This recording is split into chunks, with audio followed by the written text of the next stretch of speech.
اچھا میں آج کل نا دیکھتا ہوں کہ کچھ لوگوں کو شوق ہو گیا ہے گاڑیوں کے پیچھے بھاگنے کا. میرے ساتھ اگر 4 لوگ گاڑی میں ہوتے ہیں تو وہ چاروں الگ الگ گواہی دے سکتے ہیں کہ جب گاڑی کے دائیں بائیں سیکیورٹی والے لوگ جاتے ہیں تو میں ان کو نہ شیشہ نیچے اتار کے منت کرتا ہوں کہ مجھے ضرورت نہیں ہے تمہاری. لیکن وہ عجیب سا شوق ہے کہ دائرہ بنا کے گاڑی کے گرد چلنا ہے. کوئی ہے ہی نہیں, کوئی ایسا مسئلہ ہی نہیں. سیاسی لوگوں میں کیا دینی لوگوں کے اندر بھی صلاحیت کار آیا گاڑیوں کے پیچھے بھاگنا اور جناب دوڑانا اور اس کا مزہ لینا اور اس کا شوق ظاہر کرنا. یہ ٹھیک نہیں ہے. ان چیزوں سے لوگوں کو تکلیف ہوتی ہے, یہ آزمائش ہے. اور سیاسی لوگ وہ تو مجمع دکھانے ہوتے ہیں, وہ تو دوسروں کو دکھانا ہوتا ہے کہ ذرا دیکھو جی لوگوں کی محبت, دیکھو جی لوگوں کی. پھر وہ خبر دیتے ہیں کہ دیکھو جی یہ آدمی بیساکھیوں پہ چل کے آیا جلسے میں, اتنا مقبول لیڈر ہے. عزیز دوستو, یہ جو لطف لوگوں نے بنا لیا ہے یہ تکلف ہے, یہ شدت ہے. یہ سارے لوگ اللہ کی مخلوق ہیں, یہ سارے رسول پاک کے غلام ہیں. درجوں کے لحاظ سے اگر کسی شخص کو اللہ تعالیٰ نے کسی مقام پہ بٹھا دیا ہے تو اس کو یہ اجازت نہیں ہے کہ وہ سمجھ لے کہ میں کو بھلا ہوں.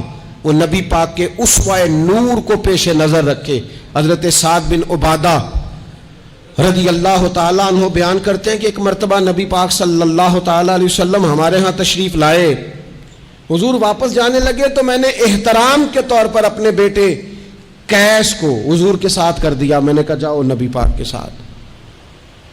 تو حضور سواری پہ تھے تو حضور نے جناب قیس سے فرمایا آجا بیٹا میرے ساتھ ہی سوار ہو جا, آجا ذرا میرے ساتھ آجا. کہنے لگے نہیں حضور میں نے آپ کے ساتھ سوار نہیں ہونا. ہمارے ہاں بھی کچھ لوگ کسی کو سمجھا رہے ہوتے ہیں پر اس طرح سمجھا رہے ہوتے ہیں جیسے دعوت دے رہے ہیں. جی میں اس قابل نہیں, جی میں تو بڑا چھوٹا آدمی ہوں, جی میں. او بھائی آپ دعوت دے رہے ہیں کہ ذرا اور کرو میرے ساتھ. یہ دعوت دے رہے ہیں. کسی نے اگر کسی کو منع کرنا ہے تو اس کا لہجہ بتاتا ہے کہ یہ پسند نہیں کر رہا اس چیز کو. حضرت سعد بن عبادہ کے صاحبزادے جناب قیس بن سعد رضی اللہ تعالیٰ عنہ کہتے ہیں میں حضور کے ساتھ تھا, محبوب نے فرمایا میرے ساتھ بیٹھ جاؤ سواری پہ. میں نے کہا نہیں یا رسول اللہ میں نہیں بیٹھتا. ازراہ ادب کہا. حضور نے فرمایا 2 باتیں ہیں, یا میرے ساتھ بیٹھ جاؤ اور یا واپس چلے جاؤ. میری سواری کے ساتھ ساتھ بھاگنے کی تمہیں اجازت نہیں. دنیا کو اسوہ وہ دینا ہے جس پر لوگ عمل کر سکیں, جس پر عمل کرنا لوگوں کے لیے آسان ہو جائے. تکلفات کی زندگی مشکل ہوتی ہے اور آداب اگر بوجھ بن جائیں تو پھر وہ لمبے نہیں چلتے, بڑی جلدی چیزیں کمزوری کا شکار ہو جاتی. اور دیکھتا ہوں کبھی